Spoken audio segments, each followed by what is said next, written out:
ಹಾವಿನ ದ್ವೇಷ 12 ವರ್ಷ ಅನ್ನೋ ಗಾದೆ ಇದೆ. ಆದರೆ ಒಂದು ಹಾವು ತನ್ನ ಸಂಗಾತಿಯನ್ನು ಕೊಂದಿದ್ದಕ್ಕೆ ಕೇವಲ 12 ಗಂಟೆಯಲ್ಲಿಯೇ ಆ ವ್ಯಕ್ತಿಯನ್ನು ಬಲೆ ತೆಗೆದುಕೊಳ್ಳುವ ಪ್ರಯತ್ನ ಮಾಡಿರುವ ಒಂದು ನಿಗೂಢ ಘಟನೆ ಇತ್ತೀಚೆಗೆ ಬೆಳಕಿಗೆ ಬಂದಿದೆ. ಹಾಗಾದ್ರೆ ಆ ಘಟನೆ ನಡೆದಿದ್ದು ಎಲ್ಲಿ?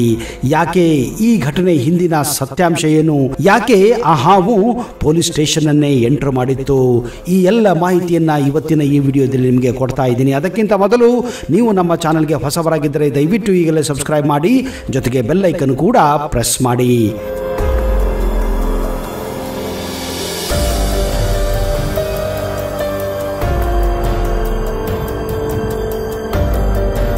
ನಮಸ್ಕಾರ ಸ್ನೇಹಿತರೆ, ಫೋಕಸ್ ಯೂಟ್ಯೂಬ್ ಕನ್ನಡ ಚಾನಲ್ಗೆ ಸ್ವಾಗತ ಸುಸ್ವಾಗತ.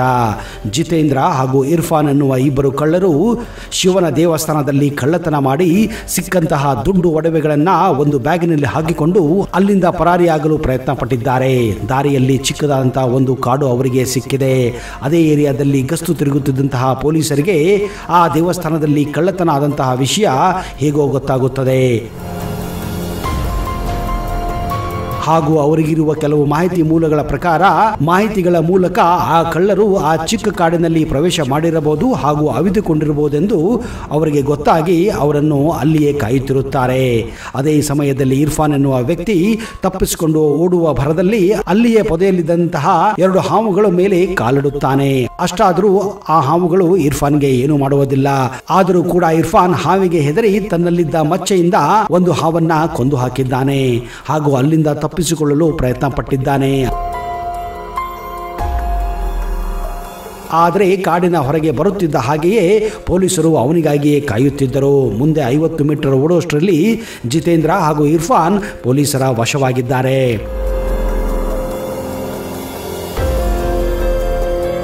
ಇಬ್ಬರನ್ನು ಠಾಣೆಗೆ ತೆಗೆದುಕೊಂಡು ಹೋಗಿ ಬೇರೆ ಬೇರೆ ಸೆಲ್ಲುಗಳಲ್ಲಿ ಹಾಕಿದ್ದಾರೆ.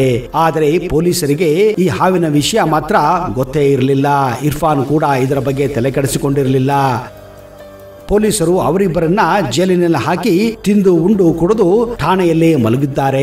ಆದರೆ ಬೆಳಗ್ಗೆ ಎದ್ದು ನೋಡುವಷ್ಟರಲ್ಲಿ ಇರ್ಫಾನ್ ಬಾಯಿಯಿಂದ ಬುರುಗು ಬರಲು ಪ್ರಾರಂಭಿಸಿತ್ತು ಹಾಗೂ ಇರ್ಫಾನ್ ಜೋರಾಗಿ ಕೂಗಲು ಪ್ರಾರಂಭಿಸಿದ್ದಾನೆ.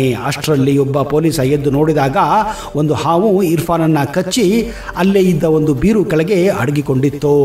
ಇರ್ಫಾನನ್ನ ತಕ್ಷಣವೇ ಆಸ್ಪತ್ರೆಗೆ ಕಳಿಸಿ ಟ್ರೀಟ್ಮೆಂಟ್ ಕೊಡಿಸಲು ಪ್ರಾರಂಭಿಸಿದ್ದಾರೆ.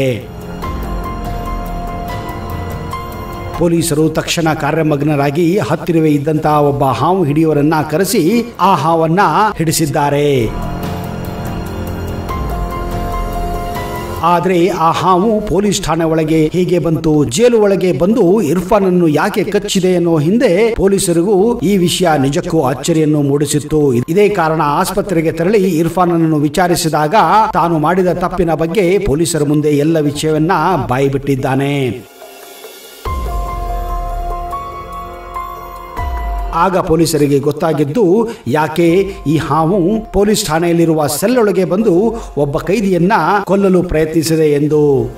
ನೋಡಿದಿರಾ ಸ್ನೇಹಿತರೆ, ಹಾವಿನ ದ್ವೇಷ ಎಷ್ಟು ಡೇಂಜರಸ್ ಆಗಿರುತ್ತದೆ ಅಂತ. ಅಂದ ಹಾಗೆ ಈ ಘಟನೆ ನಡೆದಿದ್ದು 2022 ಅಕ್ಟೋಬರ್ 24ರಂದು ಮಧ್ಯಪ್ರದೇಶದ ಗ್ವಾಲಿಯರ್ ನಗರದಲ್ಲಿ. ಯಾವ ಪ್ರಾಣಿಗಳು ನಮ್ಮ ಮೇಲೆ ಅಟ್ಯಾಕ್ ಮಾಡುವುದಿಲ್ಲ, ಆಕ್ರಮಣ ಮಾಡುವುದಿಲ್ಲ. ಯಾವಾಗ ನೀವಾಗೆ ಅವುಗಳ ಮೇಲೆ ಆಕ್ರಮಣ ಮಾಡುತ್ತೀರೋ ಆಗ ಅವು ತಮ್ಮನ್ನು ತಾವು ಕಾಪಾಡಿಕೊಳ್ಳಲು ಈ ರೀತಿ ಮಾಡುತ್ತವೆ. ಆದರೆ ಪ್ರಾಣಿಗಳ ದ್ವೇಷ ತುಂಬ ಕೆಟ್ಟದಾಗಿರುತ್ತದೆ. ಈ ಘಟನೆಯ ಬಗ್ಗೆ ನಿಮ್ಮ ವಿಚಾರವನ್ನು ದಯವಿಟ್ಟು ಕಮೆಂಟ್ ಬಾಕ್ಸಲ್ಲಿ ಹಾಕಿ. ಇಂತಹದೇ ರೋಚಕ ಮಾಹಿತಿಯೊಂದಿಗೆ ಮುಂದಿನ ಸಂಚಿಕೆಯಲ್ಲಿ ಮತ್ತೆ ಬರುತ್ತೇನೆ. ಅಲ್ಲಿಯವರೆಗೆ ಜೈ ಹಿಂದ್, ಜೈ Karnataka. Keep watching focus Kannada.